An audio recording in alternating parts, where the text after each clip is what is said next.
ऐसा supreme court की committee इसमें क्या ऐड करेगी जो पार्लियामेंट में ये डिस्कशन नहीं हो सकता था।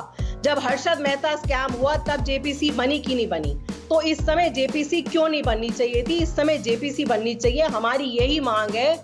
और सुप्रीम कोर्ट की कमेटी का जो भी रिजल्ट हो वो जनता के सामने आना चाहिए, सील्ड कवर में वो नहीं आनी चाहिए, जिससे जनता को पता चले कि जो अडानी जी $7 बिलियन से $140 बिलियन के आज मालिक बने हैं, उसमें किस किस का हाथ है, किस किस की दोस्ती उसमें काम आई है, कि जो जनता का पैसा है, जो देश का पैसा है, वो पैसे से कैसे भारतीय जनता पार्टी और अडानी जी बैठ के मलाई खा रहे हैं। इस जांच के साथ साथ अगर इस जांच का रिजल्ट फिर से सील्ड कवर में दिया जाएगा, उसका क्या फायदा होगा?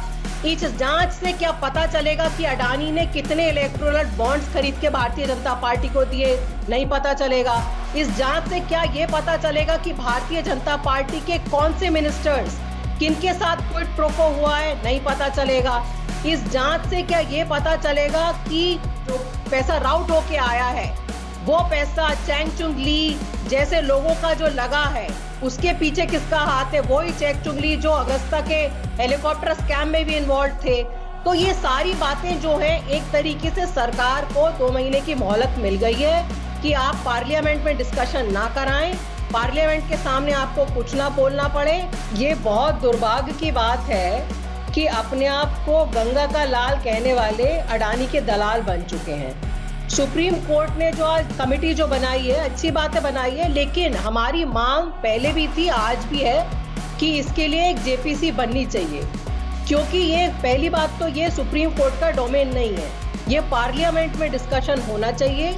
दूसरी बात, जो सेबी को बोला जा रहा है, सेबी की कमेटी में तो खुद अडानी जी के समधी बैठे हुए हैं, अभी तक अडानी जी के समधी को वहां से हटाया नहीं गया है। सेबी जो इस पूरा जो प्रकरण है, जो पूरा घोटाला हुआ है, उसमें जो एक तरीके से लापरवाही की गई है, लापरवाही कहें या उसको कहें कि घोटाले में पार्टिसिपेशन हुआ है, वो सेबी का हुआ है।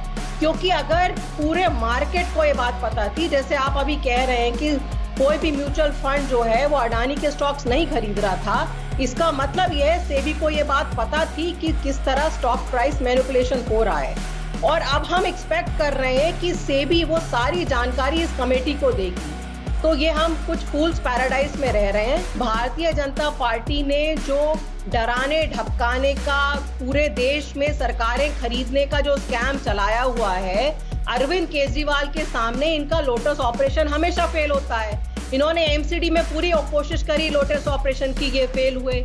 इन्होंने मनीष सिसोदिया को खरीदने की कोशिश करी, उसमें ये फेल हुए। जितने भ्रष्ट नेताओं को इन्होंने डराया धमकाया है वो सारे भारतीय जनता पार्टी ज्वाइन कर लेते हैं। हेमंत बिश्वा शर्मा को इन्होंने डराया धमकाया, वो करप्ट थे, उन्होंने भारतीय जनता पार्टी ज्वाइन करी। मनीष सिसोदिया क्योंकि एक ऑनेस्ट नेता हैं, उनको डराने धमकाने का कोई